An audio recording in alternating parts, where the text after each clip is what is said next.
abraço, a minha alegria, a minha imensa gratidão em ter todos vocês comigo em mais essa manhã de hoje. Lembrando que todos nós somos essas criaturas divinas, Espíritos de Deus, e que estamos ligados pelos fios dos nossos pensamentos, pelas vibrações amorosas dos batimentos cardíacos dos nossos corações. E temos o recurso de estarmos conectados, ligados, através da tecnologia, da ciência que ajuda-nos nesse caminho divino de oportunidades da construção do reino divino em nossos corações. Então, mais uma vez, a minha alegria, meu agradecimento, a minha imensa gratidão por estarmos juntos em mais essa manhã de hoje. E lembrando sempre que quando vamos iniciar esse nosso envolvimento, essas nossas conexões, que estarmos sintonizados, procurando ao máximo acalmar as nossas ansiedades, serenar os nossos corações das nossas aflições diárias e nos colocarmos à disposição dos espíritos superiores, dos bons espíritos, a nos ajudar para que juntos possamos compreender melhor as nossas necessidades e atender não somente como corpos, mas como criatura divina que somos.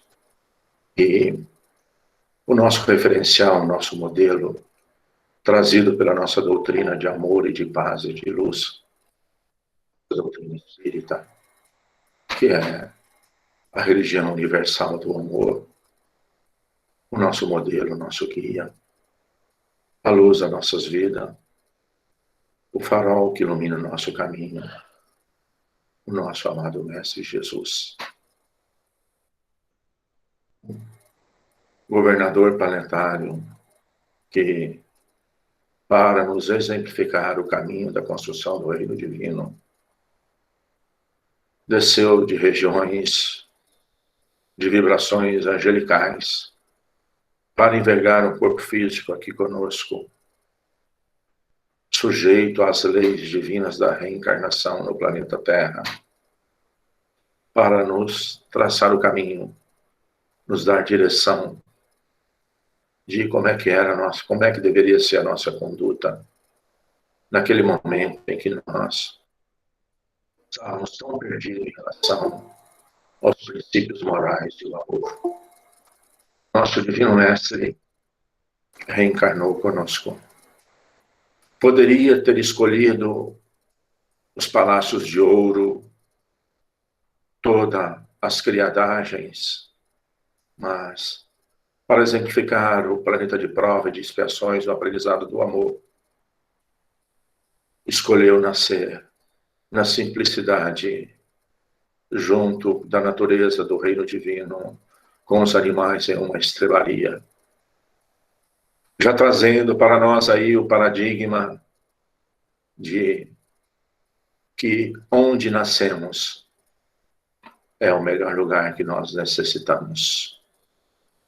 E o Divino Mestre, então, caminhou distribuindo consolações, amor e bondade, trazendo-nos para os nossos espíritos imortais um novo paradigma.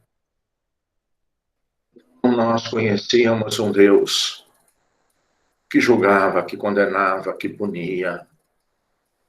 E o Divino Mestre veio trazer um Deus de infinito amor, de infinita bondade, de infinita misericórdia, de infinita justiça. Veio quebrar tantos grilhões como que nós deveríamos amar a família e odiar os inimigos. O Divino Mestre veio trazer que nós deveríamos amar os nossos inimigos. O Divino Mestre veio nos trazer que nós não deveríamos perdoar 7 vezes, mas perdoar 77 vezes 7. Ou seja, o exercício do perdão incondicional. Então, meus amados, Essa é a luz das nossas vidas, o farol, o direcionamento dos nossos corações. E como ele nos disse, quando aqui esteve conosco também, que quando nós nos reuníssemos com esse propósito de nos instruirmos no aprendizado do amor, para que com a instrução pudéssemos amar mais, servir mais, ajudar mais, compreender mais, perdoar mais. Ele disse que estaria no meio de nós. E ele se faz presente em cada lar, que neste momento agora eleva as vibrações e sintoniza com seu coração amoroso, rogando a ele ajuda, o amparo, a assistência que tanto necessitamos. Ó Senhor Jesus, mais uma vez estamos reunidos, ligados pelos fios dos nossos pensamentos e pelas energias da tecnologia para o seu coração generoso e amoroso, falando-nos da imensa gratidão, Jesus, por tudo nas nossas vidas, pela maior oportunidade, nós que estamos encarnados no caminho da elevação do amor, que é termos mais uma vez um corpo físico, para que o nosso Espírito Divino possa se manifestar nesse aprendizado sublime da bondade, da compreensão e do amor. Ó Jesus, mesmo que ínfima ainda as nossas vibrações de amor, alcançar o seu coração em reconhecimento e gratidão, Jesus, por tudo. Mas também, Senhor, a cada dia somos mais conscientes do quanto temos que trabalhar na intimidade dos nossos corações. Com vontades, com impulsos, com desejos, que insistem a saltar as nossas mentes.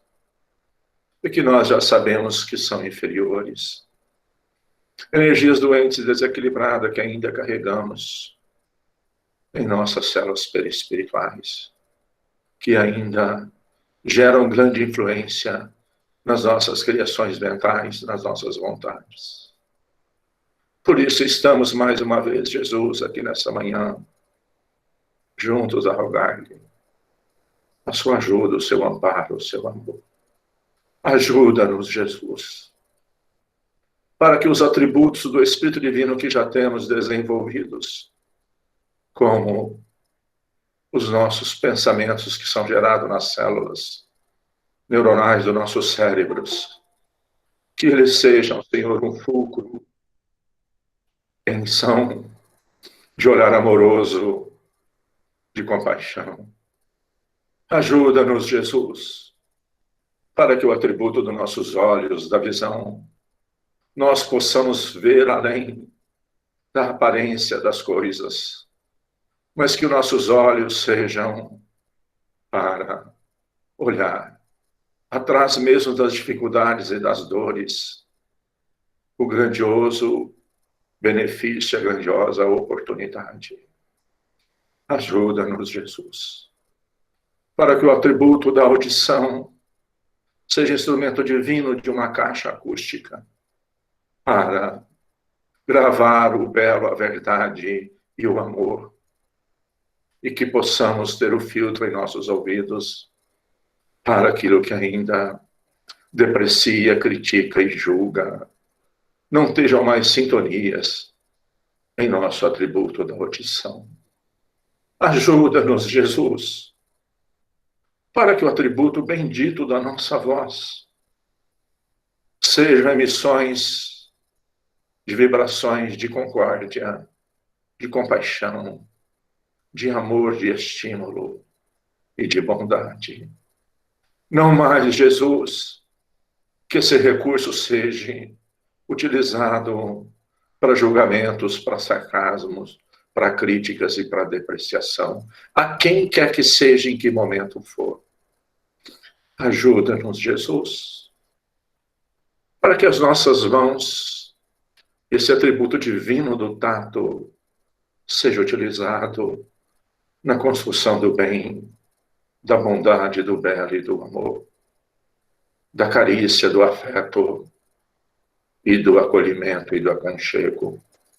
Ajuda-nos, Jesus, para que o atributo da nossa locomoção, que as nossas pernas leve o nosso corpo de manifestação do Espírito Divino que somos, somente para a realização do trabalho do bem, da transparência, da clareza e da bondade.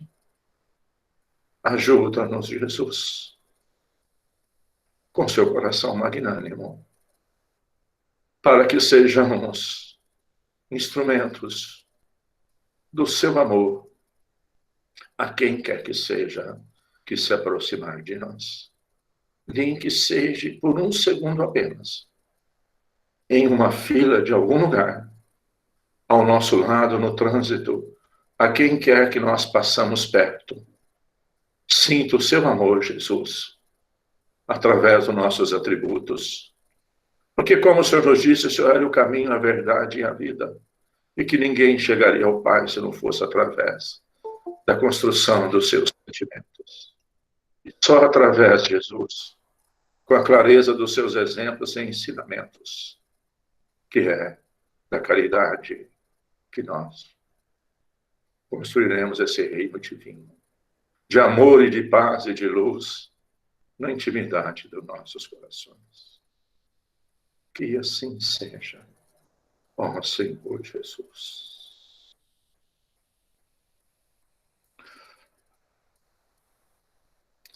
Pai nosso que estais no céu, santificado seja o vosso nome. Venha a nós o vosso reino, e seja feita a vossa vontade, Pai, aqui na terra como nos céus. O pão nosso de cada dia, dai-nos o de hoje, Senhor. Perdoa, Pai, as nossas ofensas, assim como nós perdoamos a quem nos tem ofendido. E não nos deixe cair em tentações. E livra-nos, Senhor, da prática de todo o mal. Que assim seja, ó Senhor Jesus. Bem, meus amados, como sempre fazemos, né?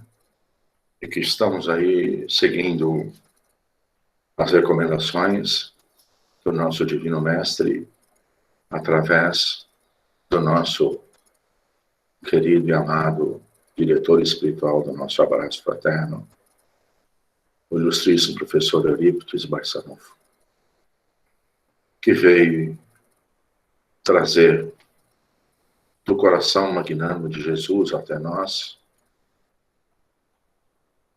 uma nova construção de entendimento e de valor que venha a ser a evangelização de espíritos. E patrocinado com a assistência de Maria, Mãe de Jesus, com a recomendação que nós estudássemos no início das nossas tarefas, das nossas atividades, dos nossos estudos, o Evangelho. Né? E nós falamos então, e sempre comento aqui, né, que o Evangelho é o manual da vida e do viver, o manual do usuário da vida e do viver, né? Do direcionamento aos nossos corações. E como estamos estudando na sequência, e sempre até, né, digo e peço perdão e desculpa a todos vocês, porque é muito grandioso demais o conteúdo no Evangelho e eu ainda não tenho recursos para esclarecimentos melhores, né, porque eu ainda sou ínfimo, mas peço então que compreendam que talvez aquilo que tentarei transmitir, talvez todos já saibam, então que tenham, que eu sei que têm paciência e compaixão para comigo. E na sequência então do nosso Manual da Vida, do Usuário da Vida, é o capítulo 24, que intitula-se Não Ponhais a Candeia debaixo do alqueire. O que vem a ser, né? Só fazendo aí, né? Lógico, aqui isso foi escrito lá em 1855, por aí, né? A candeia era um dispositivo que na época não tinha tantos recursos de energia elétrica, de eletricidade, era como se fosse um, um dispositivo para iluminar. Na minha época, eu que nasci e criei na roça, chamava lamparina, e que nós usávamos querosene com pavio para manter a lamparina acesa. E a candeia era um invólucro, um recipiente, né? Aliás, a candeia é essa lâmpada, essa coisa, e o alqueire era um invólucro, um recipiente que era usado para medir arroz, feijão, e que hoje ainda se utiliza para medir medida de área de terra. Então era um caixote, assim, o recipiente, então ele está dizendo que ninguém vai acender uma luz e colocar ela embaixo de algo que vai tampar a luz, né? Então ele disse, candeia sobre o alqueire, e aí fala, por que fala Jesus por parábolas? Não vá de ter com os gentios, não são os que gozam de saúde que precisam de médico, a coragem da fé, carregar a cruz, e quem quiser salvar a vida, perdê-la. Dentre tantos esses assuntos, eu não sei se vocês têm observado, que de um momento para cá, de alguns capítulos para cá, os espíritos superiores já não vieram trazer as suas instruções diretas, porque era algo inerente ao nosso discernimento, à nossa responsabilidade e à nossa clareza de consciência. Então, aqui as interpretações, os esclarecimentos é trazido diretamente pelo nosso codificador, o nosso ilustríssimo professor Rivail, ou seja, Allan Kardec. Então, aqui só ele, como sempre, né, o Kardec pega as escrituras trazidas pelos seus apóstolos, né? Então, ninguém acende uma candeia para pô-la debaixo do alqueire. Ponha, ao contrário, sobre o candeeiro, a fim de que iluminem a todos os que estão na casa. Ninguém há que, depois de ter acendido uma candeia, cubra com um vaso, ou ponha debaixo da cama, ponha sobre o candeeiro, a fim de que os que entram, que os que entrem vejam a luz. Pois não há secreto que não haja de ser descoberto, nem nada oculto que não haja de ser conhecido e de aparecer publicamente. Bom, vamos começar a fazer algumas reflexões já, né?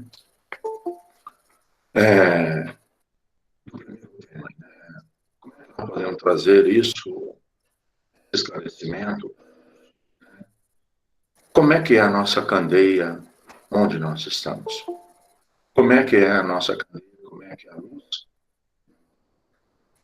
No nosso ambiente de trabalho, no nosso contato profissional, no nosso contato social, em todas as coisas. Nós levamos essa luz, nós iluminamos aonde nós passamos. Porque aqui nós podemos dar, como é que podemos assim, diversos caminhos nos estudos, porque o Evangelho é um estudo infinito, é um estudo sem fim. Estamos falando, então, como é que anda a nossa luz? A nossa luz está iluminando o nosso caminho? Ou nós estamos caminhando meio que no escuro, não estamos conseguindo iluminar? Porque quando nós iluminamos o nosso caminho, essa luz, ela expande, como se diz, né? Na falta do sol, ou seja, à noite, quando o sol não está direcionado aonde nós estamos, uma vela faz uma diferença enorme. Então, na reflexão disso aí, nós temos colocado o que aprendemos em todos os sentidos para iluminar, para ajudar, para amparar aonde nós estamos caminhando. Ou seja, no aspecto do entendimento do amor dos nossos corações, como nós iluminamos a quem nós nos relacionamos. No aspecto do conhecimento técnico específico, seja lá em que nível for, desde o mais simples trabalho como capinar um terreno, lavar um carro, fazer um pão, cuidar de um doente, fazer uma cirurgia, proferir uma sentença. Como é que nós temos levado a essa luz do nosso conhecimento? Ou nós estamos escondendo isso aí no nosso orgulho, na nossa vaidade, em não transmitir a quem quer que se aproximar de nós se nós não tivermos alguma vantagem? Em não utilizar dos recursos técnicos que aprendemos, seja lá em que nível for, a transmitir e a levar ajuda. Então, meus amados, dentro desses aspectos, como é que nós podemos avaliar a luz que nós já adquirimos? Mesmo que seja do tamanho de uma chama, de um palito de fósforo, nós temos consciência dessa recomendação e desse esclarecimento que o Allan Kardec aqui traz para nós no nosso Evangelho.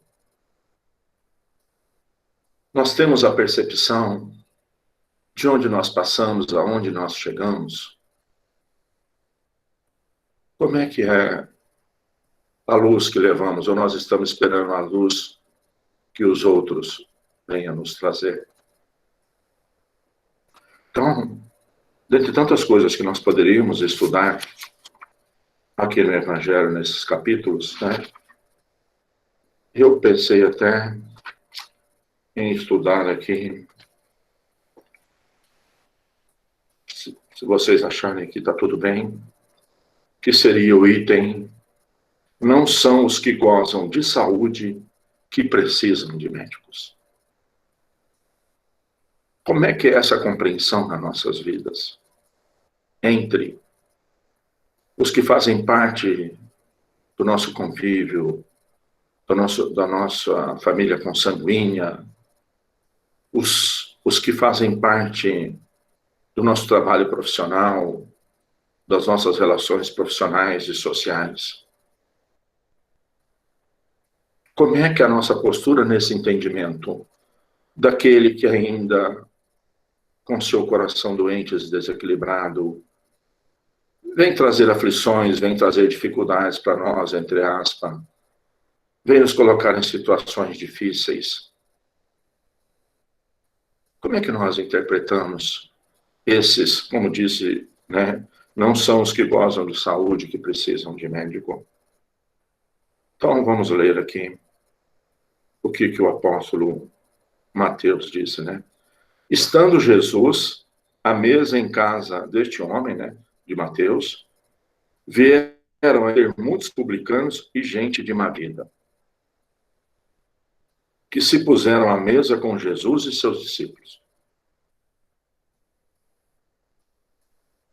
O que fez com que os fariseus, notando, disseram aos seus discípulos, né? O que acontece, né? Os discípulos, às vezes, ainda não compreendendo a grandeza de Jesus, né, como ainda nós não compreendemos até hoje, né, ficava querendo que Jesus passasse a ter influência política, econômica, em todo o processo, porque eles achavam que era esse poder que iria ajudar as pessoas, não era que eles eram de má intenção, né? E aí, esse bendito dia que os discípulos pedem para que os fariseus aí, que eram os doutores da lei, os cientistas, os poderosos daquela época, né, fosse encontrar com Jesus, como se Jesus pudesse pegar uma beiradinha aí nesse pessoal para ele ter ascensão, para que ele pudesse ser mais conhecido, para que ele pudesse ter poder. E aí, os fariseus, então, vendo Jesus lá com um publicano, que era tido alguém que não era bem visto, como gente de má vida. Então, aí os fariseus se indignavam, né? Como é que o vosso mestre come com publicanos e pessoas de má vida? Aí Jesus, ouvindo, disse-lhes: não são os que gozam de saúde que precisam de médico. Amados, não sei como é que eu poderia exemplificar algo para nos ilustrar. Que aí não é fazendo nenhuma crítica e nenhum julgamento. Mas então, imagina que, querendo que Jesus viesse fazer parte da política, vamos supor, no Brasil, para que ele pudesse ter poder, para que ele pudesse envolver, né? Fossem então lá os poderosos da política na época, lá o Supremo Tribunal Federal, a Câmara do Senado e dos deputados, encontrar com Jesus. Aí chega lá, encontra Jesus sentado na mesa. Que esses espíritos me perdoem. Não estou fazendo crítica a eles, mas só fazendo uma ilustração para entender a necessidade do amor. Encontrasse ele sentado na mesa lá, digamos assim, não sei como é que nós poderíamos fazer uma referência com Fernandinho Beiramar, com Nardoni, com Suzane Rastoff e tudo mais. Como é que ia ser trazido isso? Quem que precisa de médico? A quem está doente. Será que nós vamos fazer a mesma crítica que os fariseus fez se encontrasse Jesus com esse pessoal? Ou se encontrasse Jesus falando então da classe política, se encontrasse Jesus sentado lá com os políticos que foram condenados pelas suas condutas aí de dificuldades e de transtorno? Será que nós íamos fazer o mesmo julgamento dos fariseus? Porque quem que necessita realmente de amparo, de esclarecimento? É aquele que está doente. Então, lendo aqui, vamos ler um pouquinho aqui, nós vamos compreendendo aí, né? Então, por quê? Porque, mesmo aqui no começo do capítulo, falou assim lá, não, por que Jesus recomendou não vai ter com os gentios? Porque os gentios, na época que estavam lá, eram os incrédulos, os cientistas, os poderosos, e os discípulos de Jesus, ainda pescadores, de princípios morais e de amor, mas ainda simples em linguajar e intelectualidade, não ia adiantar ter com essas pessoas que não acreditavam. Nem argumento eles não conseguiam ter. Então, Jesus procurava, e nós temos que procurar assistir aqueles que querem aceitar a luz. Não adianta nós tentarmos colocar a quem não está precisando. Ou que naquele momento encontra-se satisfeito com as coisas transitórias e passageiras. Não adianta tentar transmitir a eles algo superior além do que os olhos veem e do que o coração sente. Então, Jesus se acercava principalmente dos pobres e dos deserdados, porque são os que mais necessitam de consolações. Dos cegos dóceis e de boa fé, porque pedem se lhes dê vista, e não dos orgulhosos, que julgam possuir toda a luz e de nada precisar. Então, quem achar realmente que é autossuficiente, que não precisa de ninguém, que sabe mais do que todos, que sabe fazer a melhor coisa do que todos, porque sempre, às vezes nós não temos essa percepção, sempre nós estamos falando que os outros estão fazendo as coisas erradas. Começando desde o presidente da República até o vizinho, até a família consanguínea. Como se nós fôssemos padrão de fazer coisa certa. Quem somos nós, né? Que ele disse aqui, né? Que ele falou assim, ó, os orgulhosos que julgam possuir toda a luz e nada de nada precisar. Essas palavras, como tantas outras, encontram no Espiritismo a aplicação que lhes cabe. Há quem se admire que, por vezes, a mediunidade seja concedida a pessoas indignas, capazes de a usarem para o mal. Dizem que tão preciosa faculdade deverá ser atributo exclusivo de maior merecimento. Pode ver a sabedoria de Kardec com o seu amor a trazer para nós Essa ainda é uma grande dificuldade no planeta Terra, da compreensão do Espírito Divino que somos. Bilhões de espíritos reencarnam, desencarnam, reencarnam, desencarnam, sem a consciência lúcida que é a criatura divina, que é Espírito de Deus em processo de aprendizado e de caminho da luz. E entre os atributos que nós já desenvolvemos nesses bilhões de anos e mais de 2000 anos após Jesus, o atributo do tato, do olfato, da visão, da consciência contínua, quando nós saímos do reino do animal irracional para o reino do animal racional, dessa lucidez, nós temos o atributo da mediunidade. E por que Kardec veio colocar exatamente nesse capítulo colocação desse atributo? Por que ele foi colocar no item não são os que gozam de saúde que precisam de médico? Por que Kardec veio falar exatamente desse atributo divino que todos nós temos, chamado mediunidade? Qual será a razão de nós entendermos essa luz que a mediunidade pode trazer? Assim como todos os nossos atributos. E aí, então, continuando discorrendo aquele disse, digamos, antes de tudo, que a mediunidade é inerente a todos os seres humanos. E de qualquer homem pode ser dotado como deve ver, ouvir e falar. Então, a mediunidade é um atributo divino que é inerente a todos nós, espíritos de Deus. Assim como o tato, o olfato, a visão, a audição, a mão, os pés, eles são neutros. Quem vai dar a cor e o brilho é os sentimentos do Espírito Divino, que tem um atributo. Então, já pensou que aí diga, né, que esse atributo só poderiam ser dados a espíritos de maior merecimento? Você já pensou, então, pensem, imaginem, se Jesus fosse conceder que os nossos projetos reencarnatórios só fosse falar, só fosse ter o atributo das cordas vocais, emitir a voz, quem fosse falar do bem, do amor e da bondade?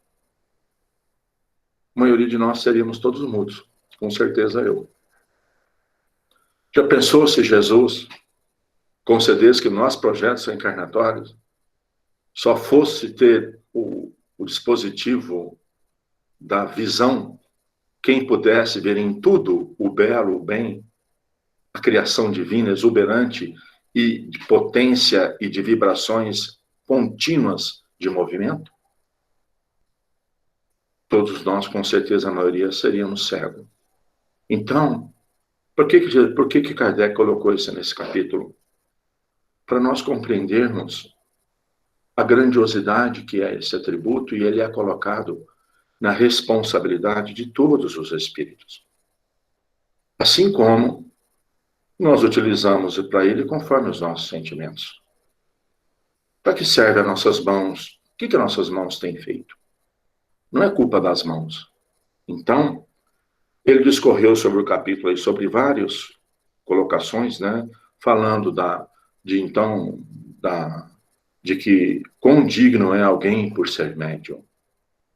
Inclusive, como todos os atributos, ele é um atributo que nós já adquirimos ele, porque nós já estamos num caminho evolutivo de mais de 2000 anos com esses ensinamentos. Então, a cada dia, esse atributo vai estar muito mais latente em todas as classes sociais, em todos os níveis intelectuais. Esse atributo divino inerente a todos nós vamos ter que aprendê-lo, a utilizá-lo, como estamos aprendendo a utilizar os outros atributos. Assim como os benfeitores inspiram no início da nossa prece, que esses nossos atributos sejam utilizados para iluminar. Que esses nossos atributos não fiquem embaixo de um alqueire, mas que eles sejam para iluminar. E, concluindo o capítulo, esse item do capítulo termina assim. A mediunidade não implica necessariamente relações habituais com os espíritos superiores. Porque nós compreendemos isso. Quem serão os espíritos que a minha faculdade mediúnica, que esse atributo, vamos dizer, que esse olho meu, além do meu olho físico, alcança e sintoniza? É de acordo com os meus sentimentos. Mas, não compreendendo isso, às vezes as pessoas procuram médiuns para receber conselhos, para dar direção à vida. Mas quem são os espíritos que sintonizam com esses médiuns? Então, a mediunidade, então, não é a mesma coisa. Não quer dizer que eu tenho voz, que a minha voz vai ser sempre doce, amorosa, caridosa e bondosa. Então, a mediunidade não implica necessariamente relações habituais com espíritos superiores. É apenas uma aptidão para servir de instrumento mais ou menos dúctil aos espíritos em geral. E aí alguém, às vezes, nos procura, porque tem essa faculdade ostensiva, que ele vê espírito na casa dele, que ele vê espírito transformado, que ele vê espíritos todos deformados. Mas qual o problema? Ou você só queria ver espíritos de luz? Então é para servir de instrumento dúctil aos espíritos de maneira em geral.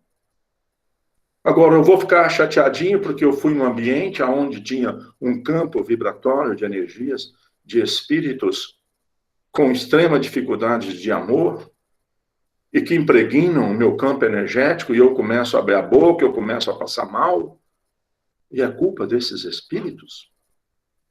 Ou eu tenho que ser, veja bem, é apenas uma aptidão para servir de instrumento mais ou menos dúctil, né? Ou seja, que possa moldar aos espíritos em geral. E aí, então, qual que é o conceito do bom médium? Porque, às vezes, principalmente quem ainda não tem uma vivência, uma experiência na doutrina espírita, e que tem a oportunidade de participar de uma reunião em que as aptidões, inclusive, da mediunidade, da visão, da audição, seja claramente demonstrada. Então, aquele médium que vê tudo, que fala todos os detalhes de tudo que está em volta, né, às vezes é considerado como bom médium. Mas aí Kardec aqui, então, nos traz essa profunda reflexão. Ele diz, o bom médium, pois, não é aquele que se comunica facilmente,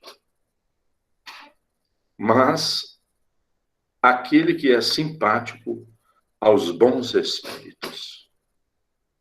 Como é que eu vou ser simpático aos bons espíritos se não for pela minha conduta diária? Desde a hora que eu acordo, com todos que estão na minha casa, com todos que eu encontro no trânsito, com todos que eu encontro no meu ambiente de trabalho, com todos que eu encontro a qualquer momento. Esse é a compreensão profunda do que é ser o bom médium. Então, aquele que é simpático aos bons espíritos e somente deles tem assistência. Unicamente nesse sentido é que a excelência das qualidades morais se torna onipotente sobre a mediunidade. Então, buscando a essência do capítulo, como é que a luz do nosso atributo mediunidade está iluminando o caminho? Quem são os espíritos que nos assistem? Porque, inclusive, lá no nosso hospital Escola Abraço Fraterno, desde quando iniciamos as nossas atividades, quando ficamos durante um ano, todos os trabalhadores estudando o livro, esse livro aqui, o Evangelho, e como tinha os trabalhos mediúnicos do hospital, estudamos o livro Obsessão, da série André Luiz, e os benfeitores, durante esse ano, nos assistindo e nos ajudando, deixaram com clareza que lá, por incrível que pareça dizer assim, nós não teríamos curso lá de desenvolvimento de mediunidade. Porque desenvolvimento de mediunidade é trabalho diário de amor. Não é algo que você vai lá, aprende e é utilizado em 5 minutos. Porque o bom médium não é aquele que comunica facilmente, mas é aquele que é simpático aos bons espíritos e somente deles tem assistência. Unicamente nesse sentido é que a excelência das qualidades morais se torna onipotente sobre a mediunidade. Então, meus amados, que luz é essa que nós vamos pôr a brilhar no nosso caminho? Para iluminar a nossa triagem, e iluminar a quem quer que seja que se encontram conosco. Observemos-nos. Onde nós chegamos? Quais são as expressões faciais das pessoas que nos recebem? As pessoas que convivem conosco têm alegria de estar conosco? Essa é a luz que Jesus pede que nós não coloquemos ela embaixo do alqueire, que ela possa brilhar e iluminar. Meus amados, do Evangelho, eu acho que nos trouxe um esclarecimento bastante grande sobre esse atributo divino. E tenho certeza que a partir do século XXI, ao qual nós iniciamos agora o 3º milênio, a mediunidade é o atributo que nós vamos ter que mais colocar em trabalho, porque o momento chegou. Então, como disse Jesus aqui, né? Nada ficará secreto que não seja esclarecido. E nessa manhã de hoje estamos sendo esclarecidos, mais uma vez, da potencialidade do Espírito Divino que somos, do direcionamento do que sentimos e fazemos. E aí, meus amados, não podemos falar mais que nós ignorávamos os recursos que temos e como temos utilizado. Permite aí que falta aí uns 10 minutinhos. Teve uma lição do livro aqui, ó, Pão Nosso, que a gente lê ele muito antes do começo do nosso trabalho mediúnico, das sessões mediúnicas de tratamentos espirituais. Tem uma lição muito grandiosa que, se vocês permitirem, eu vou ler. Porque quando nós falamos que Jesus é a luz, né, que brilha para todos nós, é a lição 61 do livro Pão Nosso, que diz o seguinte: o homem com Jesus. Então, é das palavras de Paulo que ele escreveu com a carta aos Filipenses. Ele diz o seguinte: regozijai-vos sempre com o Senhor. Outra vez vos digo, regozijai-vos. E aí Emmanuel, então, esclarece.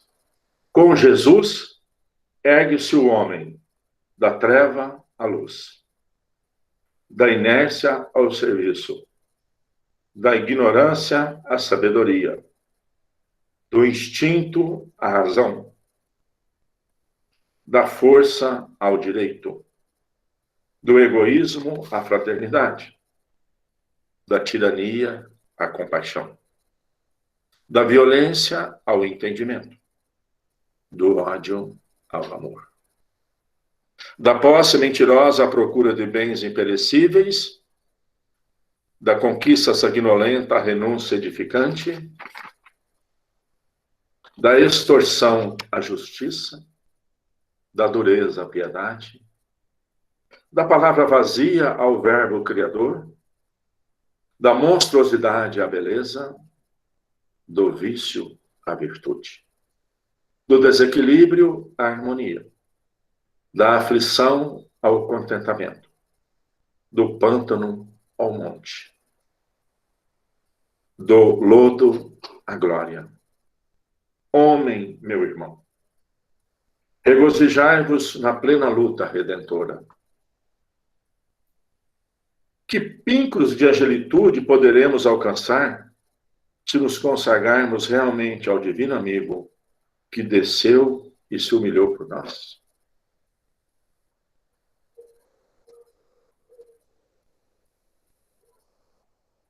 Regozijai-vos, todos nós, em plena luta redentora que nós nos encontramos. E com Jesus, seja ainda em que desequilíbrio desse nos encontrarmos, saberemos que alcançaremos o pico da angelitude porque ele é a luz, o farol, o direcionamento das nossas vidas. Mas, sem trabalho incessante e disciplinado da luta com nós mesmos em nossa intimidade, vencendo as nossas imperfeições, que nós não temos que lutar com o outro, é da nossa intimidade, o trabalho árduo. Então, regozijemos-nos, mas com imensa alegria, porque estamos caminhando na posse de valores imperecíveis do amor em nossos corações. Amados, vamos lá então. Já que nós temos mais uns 9 minutinhos, podemos ir nessa lição desse livro chamado Encontro Marcado. Que a cada um nessa manhã de hoje que está conosco aqui tinha esse encontro marcado. E aí veio, para mim intuitivamente que eu lesse a lição número 3 do livro Encontro Marcado, que intitula-se Ante as Crises do Mundo. Então, nós estamos passando um momento de crises no planeta Terra. Vocês têm dúvida? Então vamos ver a lição. O tema é comportamento individual perante as crises da sociedade humana. Está falando aqui então do capítulo do Evangelho, a luz da nossa candeia. Então diz, comportamento individual perante as crises da sociedade humana. Emmanuel e Chico Xavier. Então Emmanuel diz, as crises, as dificuldades, os desregramentos do mundo, reticência e exclamação. As crises, as dificuldades, os desregramentos do mundo. De modo habitual, referimos-nos às provações terrestres, mormente nas épocas de transição, como se nos regozijássemos em ser folha inerte nas convulsões terrestres. É como se nós não pudéssemos fazer nada. Em verdade, o mundo se encontra em renovação incessante, qual sucede a nós próprios. E nas horas de transformação essenciais, é compreensível que a Terra pareça uma casa em reforma, temporariamente atormentada pela transposição de linhas e reajustamento de valores tradicionais.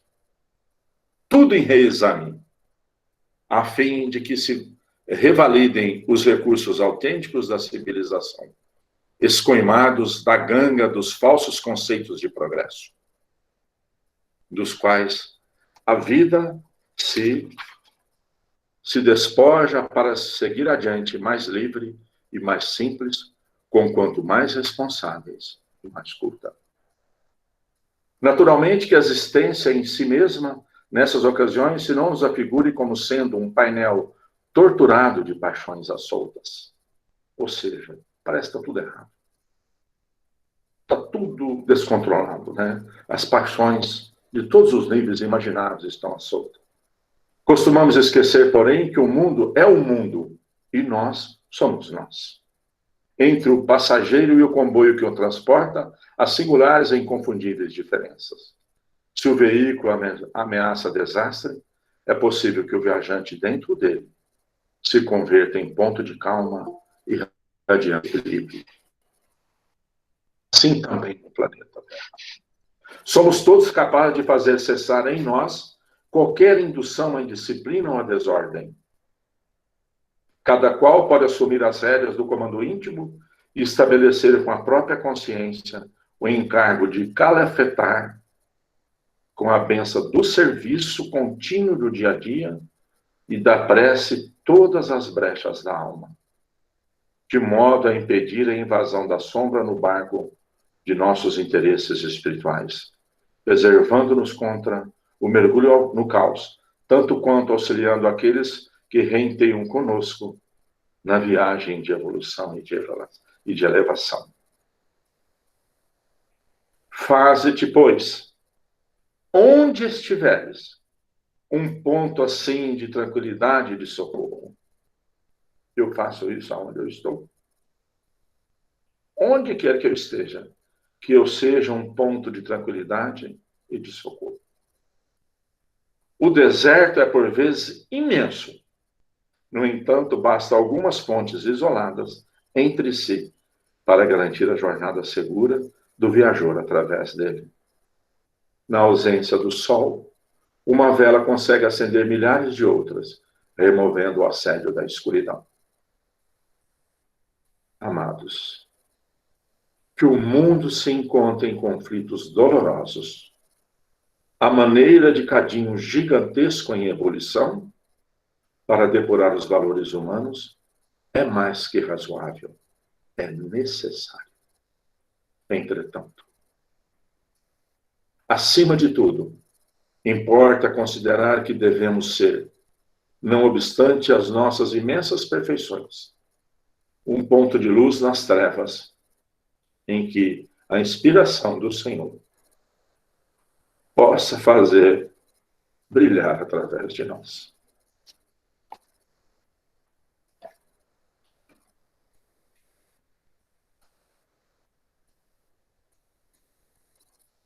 Perdoe-me,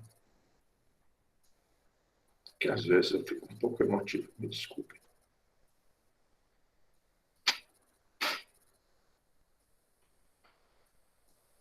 Então vamos todos nós, com nossos corações abertos, com imensa alegria e amor,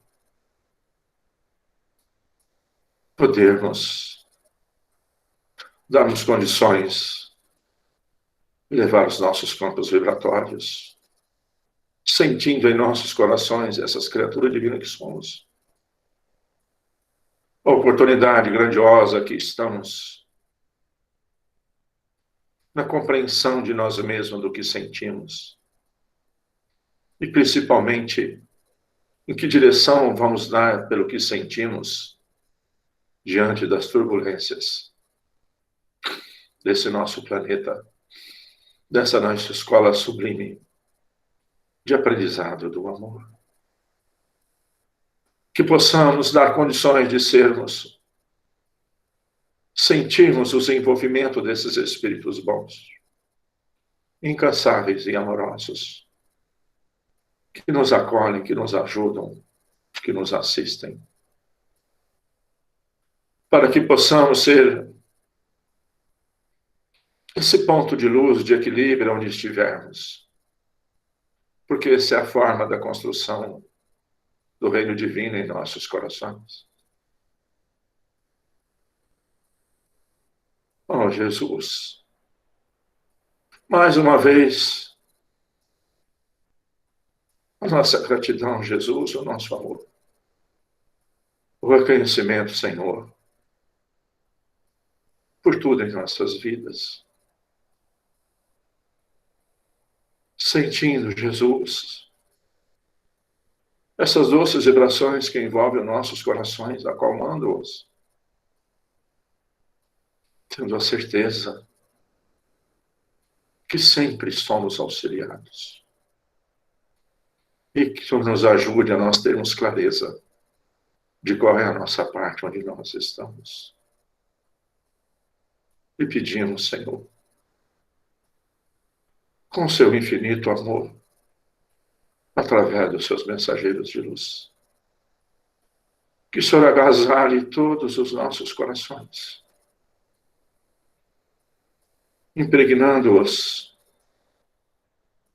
das suas doces vibrações, fortificando-nos na perseverança, na imensa alegria de viver, no perdão incondicional, no amor sem mescla. E rogamos, Senhor, que em todos os lares os Espíritos bons aconcheguem a todos os corações, concedendo passes energéticos de amor e fluidificando os copos de água com os remédios, com os fluidos que todos nós necessitamos, para que caminhemos, sim, com a coragem da fé. Que o Senhor estará sempre nos guiando, nos amparando e nos auxiliando, nos sustentando, na construção do reino divino, do amor e da luz, na intimidade dos nossos corações. Que assim seja, Senhor Jesus.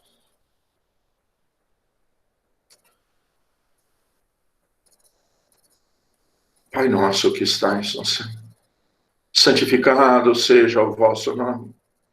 Venha a nós o vosso reino. E seja feita a vossa vontade, Pai. Aqui na terra, como nos céus. O pão nosso de cada dia. Dai-nos o de hoje, Senhor. Perdoa, Pai, as nossas ofensas. Sim, como nós perdoamos a quem nos tem ofendido. E não nos deixe cair em tentações. E livra-nos, Senhor, da prática de todo mal. Que assim seja, ó Senhor Jesus. Meus amados, então, encerrado aqui o nosso encontro dessa manhã de hoje, mais uma vez, dado alegria, gratidão a todos que honrosamente e por amor esteve conectados conosco pelos nossos fios, dos nossos pensamentos, pelas energias amorosas dos nossos corações e mais essa manhã de hoje. Que todos nós tenhamos uma ótima semana, de muito amor, dedicação, paciência incessante e muito trabalho. E até o próximo domingo, no mesmo horário, a partir das 9h30, se assim for a vontade de Deus, nosso Pai. Mais uma vez, que todos recebam, mesmo que ínfimo ainda, o meu carinho,